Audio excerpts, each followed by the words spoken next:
tatta dhimta takita dhimta dhimta tam.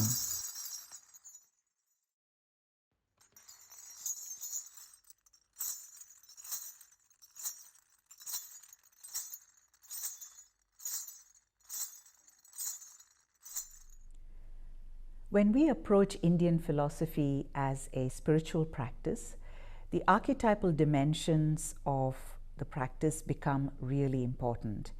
In fact, the archetypal dimensions are vital and they underpin what makes Indian dance become a spiritual or a transformative practice.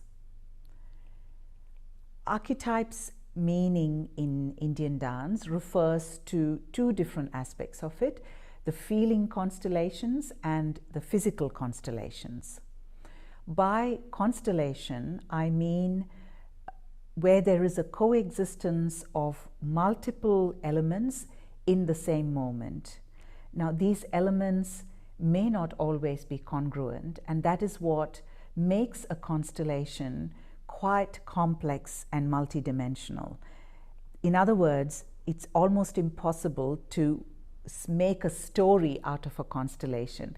It is only possible to hold it as an embodied experience because there are polarities coexisting in the same moment.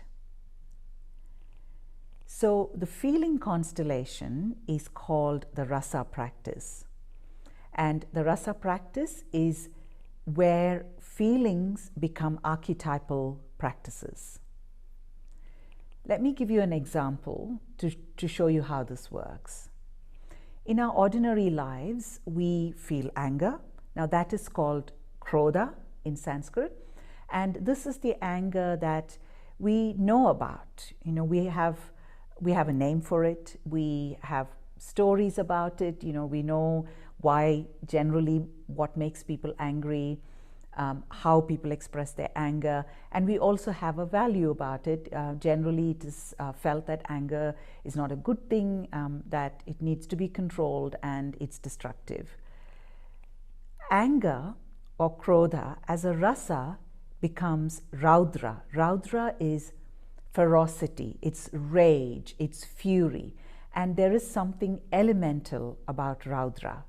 We know this because when we look at the rasa, there is an archetype or a deity that is attached to the rasa. So for Raudra, the deity is Rudra. Rudra is an elemental force as a deity or an archetype.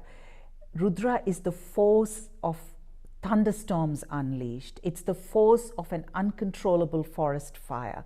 So it is a primordial force, a wildness, a rawness, a wildness that cannot be tamed, that cannot be controlled, cannot be converted into meaning or into a story or into any kind of purpose. So there is it's like it's something that is beyond our mind and beyond our understanding.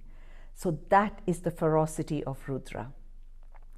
So when we move from krodha into this archetypal rasa experience of Rudra, we see how a feeling that we can claim at an individual level, which has a limited story, and we may have fears around it, good and bad, and all sorts of values around it, but it connects us into this expansive, elemental experience that is the very essence of nature or reality.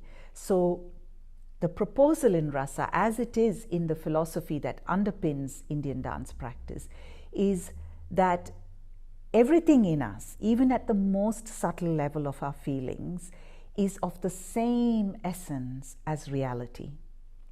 So any feeling in us, any feeling, even the most mundane and ordinary of feelings, can become this expansive, elemental experience of unity with the cosmos and with reality. And of course, this is the transformative aspect So archetypes here are not symbolic, they are not metaphorical, they are actually invitations to embodied practices that transform us from the limitation of our little story that separates us from that experience of nature, of consciousness, and of reality, and connects us into that freedom or expansiveness that is cosmic in dimension.